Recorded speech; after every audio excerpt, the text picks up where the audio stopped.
Good morning guys, welcome back for another video of Service Reset My Car. Today I'm going to show you how you can reset the tire pressure of a Mercedes CLS. It's a 2011 model. We did change the tires, and you have to confirm that by resetting the tire pressure on the car. And you can do that on the dashboard, and I'm going to show you how you can do that. Before we start, I want to mention our YouTube channel. It's Service Reset My Car. Give us a thumbs up if you like our videos. Support us by subscribing to our channel. Any comments, any questions are also welcome. Use the comment area and I'll get back to you as soon as possible. Okay, let's start with this one. First of all, we have to press the ignition on to the second position or turn the ignition on, doesn't matter.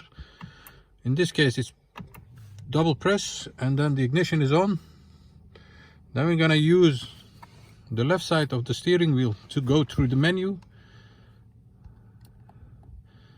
Use the arrow to the right and find the surface indicator. Once you are here, we have to go to tire pressure, go one down.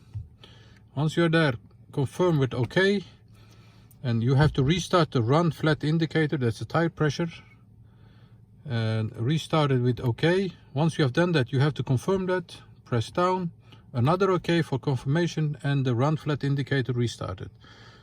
So the new tire pressures are initialized again to the car. That was it. I hope you enjoyed the video. Did you enjoy?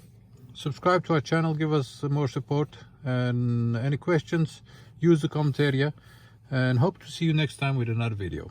Thank you. Bye bye.